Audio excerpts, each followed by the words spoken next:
welcome to my channel. Today will be one of many videos highlighting U.S. presidents with a special focus on their zodiac signs. There have been a total of 46 U.S. presidents, including the newly elected Joe Biden. The sign that's represented most throughout history is Scorpio, with a total of 6 U.S. presidents representing that sign. And before Joe Biden, Scorpio was in a tie with Aquarius, with both having 5 presidents each that represented their sign. Next, we have 4 presidents that were Cancer, 4 presidents that were Capricorn, 4 presidents that were Leo, 4 presidents that were Libra, 4 presidents that were Pisces, and 4 presidents that were Taurus.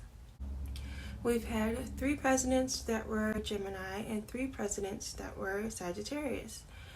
And then the signs that were represented the least in the U.S. presidency were Aries and Virgo, both only having 2 presidents each represent their sign.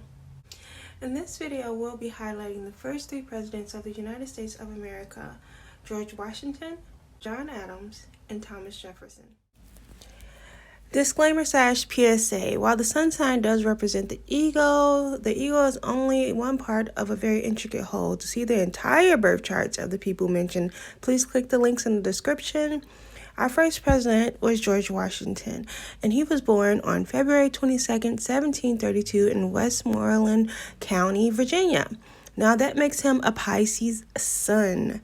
Now Piscean traits include being adaptable, compassionate, ethereal, but they are extra vulnerable to people who like to control, and they tend to idealize their loved ones. Okay, so George Washington was extremely wealthy and privileged. He was the commander-in-chief of the Continental Army during the Revolutionary War. During his times at war, he had many victories and defeats and seemed to have been fair and kind to his peers. He was elected the first president in 1788 and spent most of his time as a mediator between the 2 political parties of the time, which were the Democratic Republicans and the Federalists. He never chose a party, and they begged him to run again, and he won by a unanimous decision from both sides. George Washington was born to a sign that is known for idealizing others, but he would be idealized for centuries after his death. Our second president was John Adams of the Federalist Party. He was born on October 30th, 1735 in Braintree, Massachusetts. That makes him a Scorpio sun. Scorpion traits are they're great listeners, they're natural detectives, they're intense / powerful, but they're secretive, obsessive, and depressive. While John Adams was thought to be one of the most intelligent presidents, he was very controversial during his time. He was very outspoken, and even when he was the vice president to George Washington, he said that it was the most insignificant office ever invented.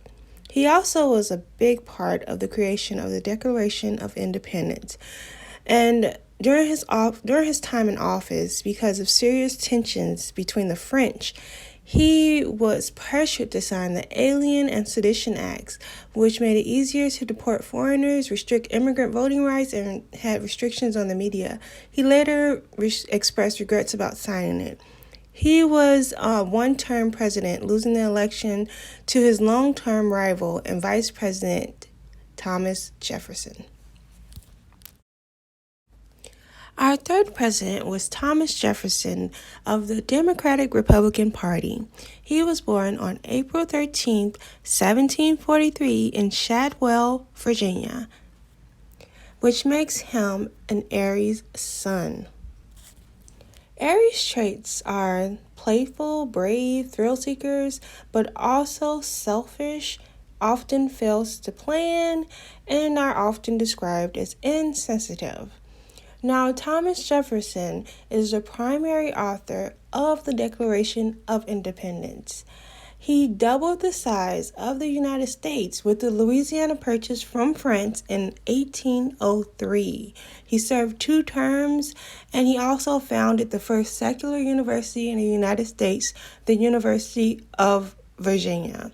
His personal life got a lot of attention after his death, but what stood out to me is that upon his death, the only slaves he freed were the ones he fathered. Part 2 is coming soon. Thanks for watching.